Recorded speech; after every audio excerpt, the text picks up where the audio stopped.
everyone. Welcome to the council meeting. First, we're going to start with public input. And we'll start with, we have one individual online, so we'll go online first. Michelle?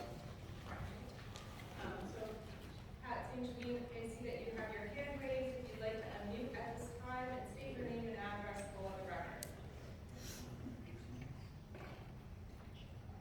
Okay. I'm sorry, Pat, can you just repeat that for me? Yes, Patricia St. Germain, 53 Oneida Street, Pawtucket. Thank you. You can proceed. Thank you. Good evening. I have just a couple brief comments to make regarding the council's meeting on Monday regarding the Morley Field. I do not live in District 5. However, as a resident of the west side of the city, the part of the city that hosts an asphalt plant, a dumpster storage, and a dilapidated transfer station overrun with rats, and rife with environmental hazards and DEM violations. I feel the need to call out and condemn the environmental racism that this administration continues to perpetuate on this side of the city. Unlike most of you on the council, and even myself, the vast majority of people in District 5 live in tenements and cramped spaces, and they have no personal green space. They rely on the city to provide outdoor areas to recreate. If you are even entertaining taking away the little green space that exists in that district is morally reprehensible. Offering conservation space in District 4 only adds insult to injury. Doing so might enhance the Tidewater project, but it does absolutely nothing for the people of District 5, the majority of whom are poor and people of color. I understand that the contamination and the city's neglect of Morley Field makes it unsafe to use at this point. However, as we have seen time and time again, when this administration wants something to happen, it can find the money to make it happen. Surely federal grants or other funding are available for cleaning up Morley Field. What is lacking, in my opinion, is the will to explore those options. The administration has shown through its actions that it does not care about green space in District 5 or giving residents of that district a place to enjoy the outdoors. A few city councilors have said the proposed warehouse distribution center to be built on the adjacent site will bring hundreds of jobs to Pawtucket. That might very well be true. However, we are living at a time when unemployment is at an all-time low. There already are more jobs available than can be filled. But let's just say that these promised jobs are needed in the community. Their creation will always be positive if they are good-paying jobs, jobs that pay a living wage. And if there is a written agreement guaranteeing that District 5 residents will hold a specific number of positions, that agreement will outline what recruitment and retaining efforts will be made by the company, and it should also include provisions for oversight by the city to ensure that the residents of the district at least are given jobs if their green space is taken away. Thank you for your consideration. Thank you, Pat. Next, we have Nisi Kadir.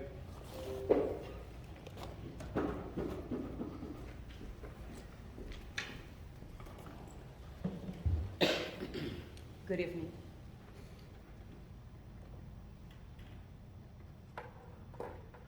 My name is Nisi Kadir. Address 18 Angle Street, Pawtucket, Rhode Island. I was recently elected to the City Council of Pawtucket, representing District 4. I am in full support of the city purchasing 9.5 acres of underdeveloped land for open space. I think this will be a great opportunity for our family and our kids to enjoy open space, a park, a walking trails, and an area for them to walk with their friends, walk with their family, and just enjoy fresh air. We need more areas for our kids to enjoy the outdoors. Thank you.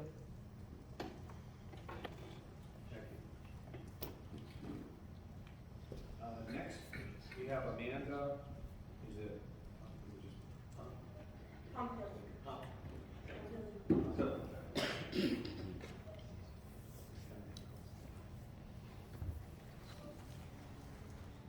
Hi, my name is Amanda Pompili. I live at 21 Glenwood Avenue in Pawtucket. I am a science teacher at Beacon Charter High School for the Arts in Woonsocket. I am a person who goes to Bensley Point, the part of Riverside Cemetery that we're talking about tonight, often, multiple times a week, as often as I can. I'm a bird watcher. And as a bird watcher, I'd like to start by talking about birds. I want to talk about the palm warbler. The palm warbler is a small bird that is about 5 inches long and has a wingspan of about 8 inches. And it doesn't actually live in Rhode Island. It summers in Canada, where it breeds, and it winters as far south as Costa Rica. And in between, for a few weeks in the spring and a few weeks in the fall, it migrates. And it migrates a little bit at a time, taking overnight rests in various different spaces. And when birds like the palm warbler migrate, a loss of habitat is devastating to them. That habitat loss has been a problem worldwide. We are facing a fifth mass extinction across the globe. That a lot of species that we take for granted are really teetering on the brink. And even species that we think of as currently stable and okay, with enough habitat loss, they will have nowhere to go. And last Saturday, when I was walking in Bensley Point, as I do often on Saturday afternoons, I saw a migrating palm warbler. It had finished its breeding season in Canada. It's migrating south right now, and I saw it there. And I see them every year. And, you know, we saw bumblebees and honeybees, and we saw, you know, multiple species of other birds and native animals that live there. I don't know if any of you have ever actually been to this space. It is deeply inclined, and it is full of native vegetation. In order to turn it into parkland, you would have to cut away the top and basically fill the bottom. You'd have to basically take away all of the native vegetation that's in there. Eagles nest in there, osprey nest in there. I've seen owls in there. Okay, multiple species that are either threatened or just came back from being threatened, and we're taking away where they live. And it is already not a space that is it's not suitable for a flat surface. It's not suitable for a playing field. It's deeply inclined. And also, it's already open to the public most days during daylight hours. You can get to it through Riverside Cemetery, which the gates are open most days. And I just know that, like, someday, monarch butterflies and bees and other things that are currently on the verge of extinction, I don't want my children to come to me someday and say, why do we no longer have them? Why are there no longer palm warblers? Why do we no longer have eagles nesting in Rhode Island? I don't think that saying, because we built you a park, is an adequate answer. I don't think that we can atone for the sin of robbing Ward 5 of Morley Field by robbing Ward 4 of natural green space. Thank you very much. Michael.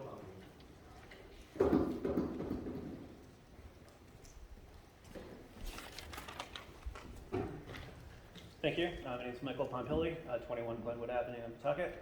I'm here to oppose the purchase of Riverside Cemetery, both as a replacement for Morley Field and also independent of the Morley Field issue. The plan to purchase the Riverside Cemetery property to build fields to replace Morley Field does nothing for the people of Woodlawn, and it does nothing for the people of Oak Hill. It only takes away.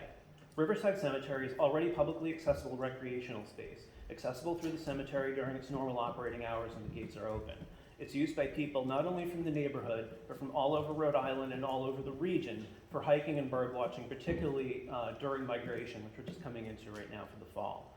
The native vegetation in the Bensley Point site, including some of the last oak trees that are left in Oak Hill, provide home to the wildlife there, including a nesting family of bald eagles, migrating songbirds who follow the Blackstone River and need places like undeveloped Bensley Point to find place for food and to sleep on their migration patterns, and monarch butterflies that are on the brink of extinction due to habitat loss from developments like the plan to turn Bensley Point into playing fields to replace Morley Field.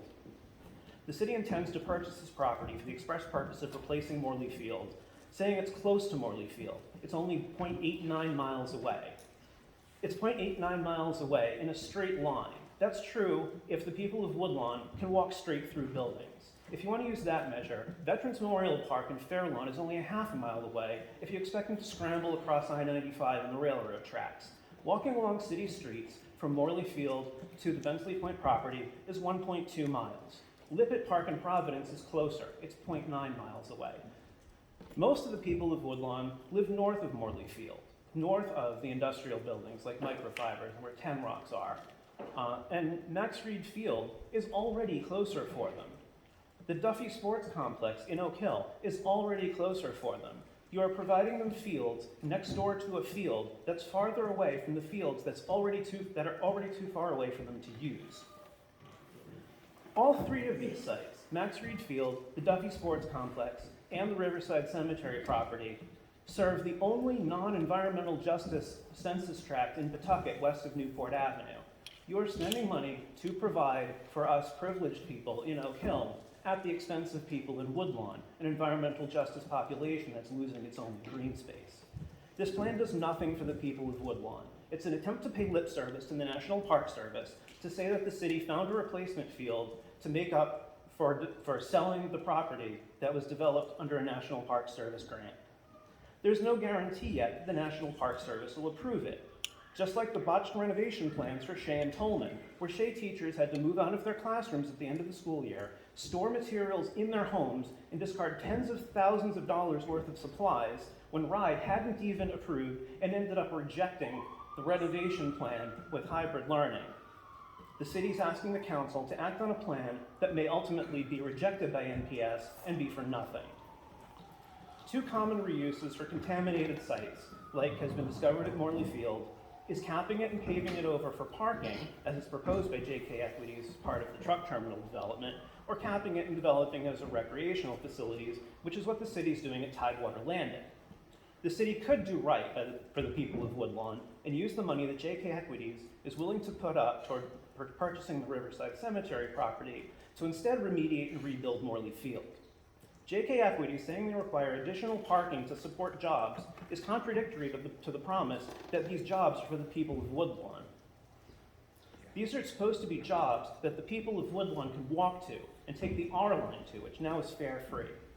Instead of buying Riverside Cemetery so they can pave Morley Field, JK Equities could instead implement a transportation demand management plan for their employees that supports carpooling and public transportation, and instead spend that money transforming Morley Field into a high-quality recreational space for the community. If a contaminated site like Tidewater Landing can be made usable for minor league soccer players, it can be made usable for the people of Woodlawn. Thank you.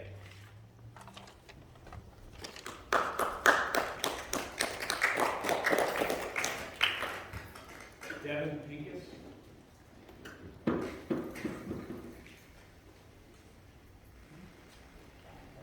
And just so you know, I did get a report online that people are having trouble hearing. So if everybody could just really speak directly into that microphone, I'd appreciate it. Thank you. Devin Pincus, 125 Outrage Street, Providence. I'm here to speak in opposition to the proposed replacement site that is on the agenda to be voted on tonight. At the meeting on Monday, the special session, many people spoke to sort of the moral and environmental reasons as to why that replacement field is not an adequate replacement. As folks said on Monday, it's in a different district, it's over a mile away, and it's in a whiter, more affluent neighborhood. So I believe that this replacement site should be voted no, that won't be moved forward. And I also wanted to say that given what was brought up on Monday, which is that we don't even know at this moment the legality of the original sale of the Morley Field properties,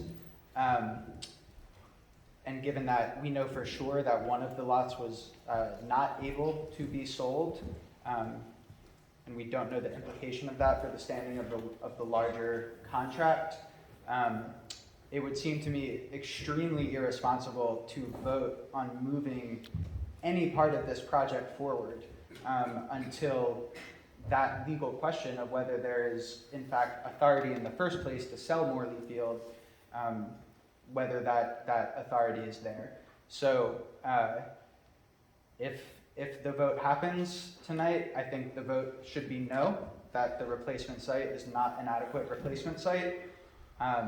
And I don't think the vote should happen in the first place because that would be irresponsible given the legal questions that we have on our hands. Thank you.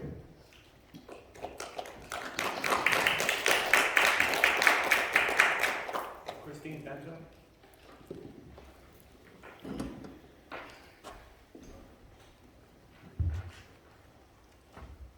Your timer today, Mr. President?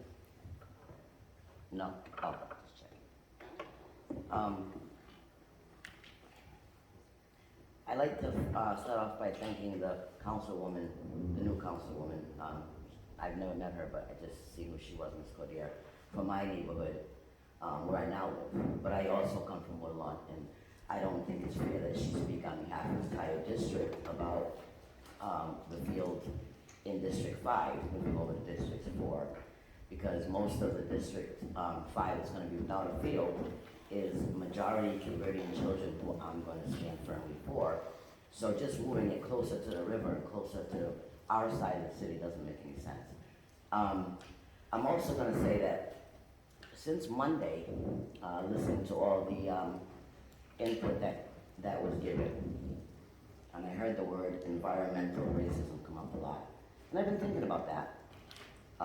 It doesn't make sense, environmental racism. The environment is not creating this divide. It's the people sitting at the table deciding what's going to happen to our fields that is creating the racial divide. So, although I'm glad that they brought up this prettier word for it, but for those of us who have been putting up with all the racial divide in the city for many years, I'm willing to just call it what it is.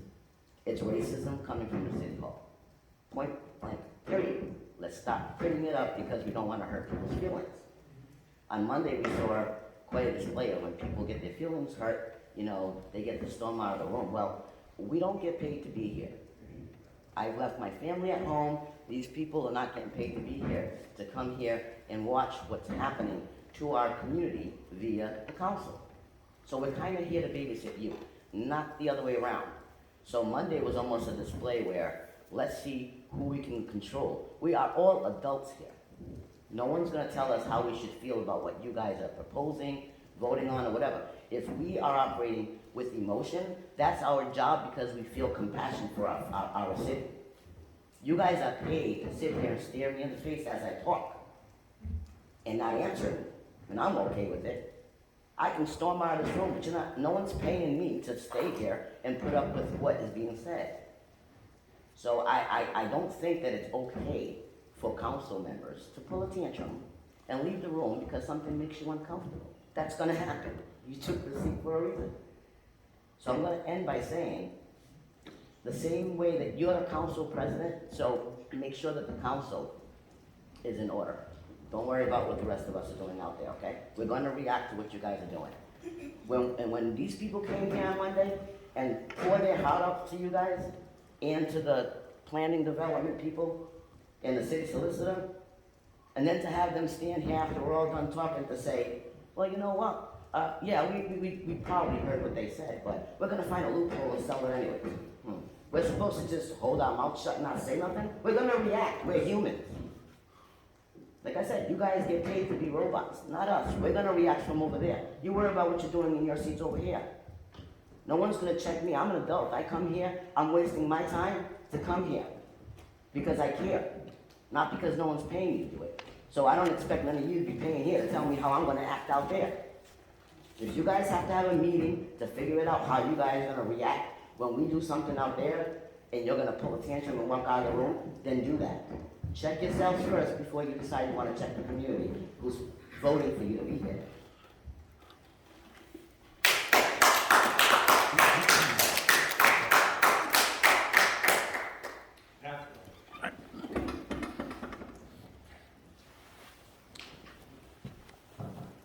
Pat Ford, Coalition Radio Network. While I realize it's not usually the purview of the media to ask questions of public comment, the refusal of all but two counselors to ever answer any questions at any time in any place leads me to put them on the record in this manner. First off, the Morley Field issue is remarkable to me on a number of different levels, but one that hasn't really been discussed. I've been involved in activism and now the media for well nigh 20 years. I don't know if I've ever seen an issue where with this degree of unanimity. What I mean by that is, despite multiple protests, multiple city council meetings where this was discussed, multiple public hearings, I have yet to see a single person who supports the sale of Morley Field other than your mayor. And I'm talking about conversations around the community, reporting, interviewing. No one wants this. So I have to put the question out, which I realize in this format is rhetorical. You could answer, by the way, the notion that you're not able to interact with members of the public, members of the media during these meetings is quite frankly balderdash. That's a self-imposed rule. But is there anybody here who wants this to be sold other than the mayor and the administration? Who seem hell-bent to twist this around so this can become a state legislature issue? I'd like to point out that the members of the legislature recently elected have both spoken in opposition for it. So again, the degree of unanimity opposing the sale of Morley Field is astonishing in its own right.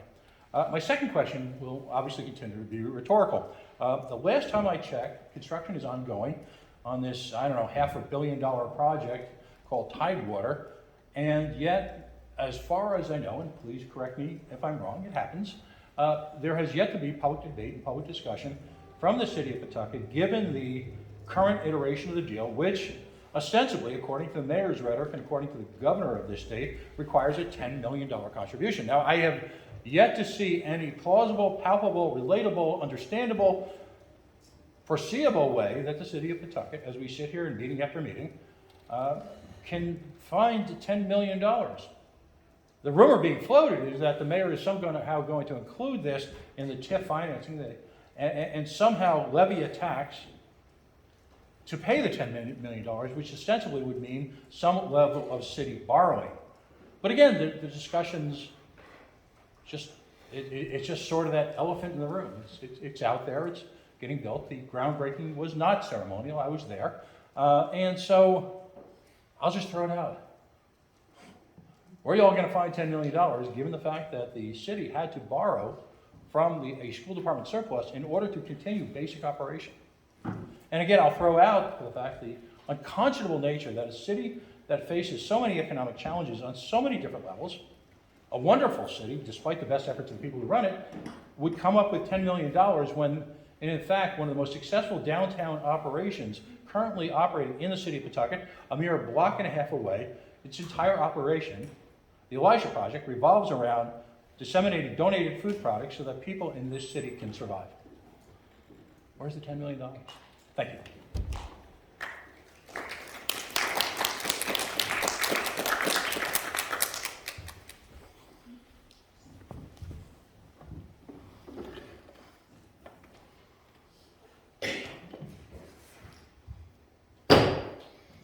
Board of License Commissioners will come to order.